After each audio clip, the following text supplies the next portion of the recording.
All right, guys, so I always have a billion people asking me about setting up bands and all that, and I've said this a couple times before, but I'll always just kind of put it for a minute or two in every single video because I get so many questions on it.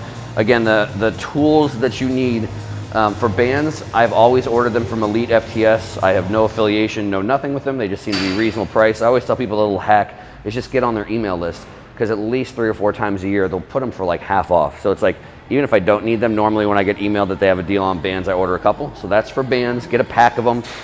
They make a pack that's like maybe 3 or 4 different pairs of varying degrees of tension or thickness. And then this is a daisy chain. So literally go on Amazon. I got these, I think they were 20 bucks for a pair.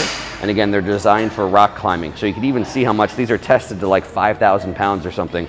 So unless you're like Ronnie Coleman or something, you know, you should be all right with anything you need it for within the gym. And again, so if this is not clear, what's the point of this is for my setup on my Smith, I always say the only challenge you have to hack in various points of time in the gym is find something unmoving to attach it to. So for here, this is hopefully unmoving.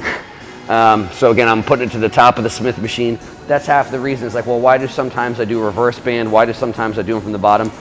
I like the reverse band feel a little bit better, but it's a nominal difference. I honestly just want convenience of setup. So on the Smith machine is one of the few things, and other machines, but Smith machine is one of the few times where you can just have it in the center. It doesn't have to be perfectly even on the sides. So that's why I toss it right up here and do the band from here, because again, it's the quickest, it's the easiest. And then as far as the multiple loops is the key here. So in case that's unclear, you know, I'm gonna basically loop this around the bar for the reverse band. And then where do I set it? Because I've done it a million times, again, I always say the first time you do it, it might take a little bit. But after that point in time, it should just be quick. So I pick which loop I want, and if you can imagine if I was in there pressing, so what you want is when it's at the top, if you're doing reverse bands, is there's basically no tension. So I'd pull it down, and let's say that's my chest right there. So it's assisting even over the bar weight. So I think I've measured it before. Maybe it's assisting 60-ish pounds here. And as I go up and imagine me pressing through the motion, it gets to the point where now there's almost no tension. And then as soon as it comes up, you can see it's completely slack. And this whole race, I'm just using the weight that's on the bar. So again, the big thing is at the bottom, or excuse me, at the top, part of the range of motion, you know, I'd say if you want to do like maybe 50-50, you want these off so they're not touching at all. So that's where these come in. If basically it was coming on too soon or too fast, or if I put it up here, you can see pretty much the entire range of motion is going to be pulling, so it's not going to have as big of a discrepancy from top to bottom.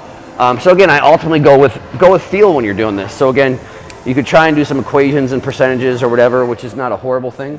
But at the end of the day, you just want it when you're hitting your failure sets, your top sets, your heaviest sets, you want to feel like it's just as hard to finish the motion as it is at the bottom. And most of the time, if you didn't have a band from the top or the bottom, you're doing some sort of press, you're just going to fail down here. You're not going to be able to get it off your chest. Where these done right, you're going to be able to barely creep, like every single inch is going to feel like the failure point. And when you completely rack that last rep, you would have been unable to do any part of the range of motion again. That's the ultimate idea, you know, if you have the perfect spot for bands.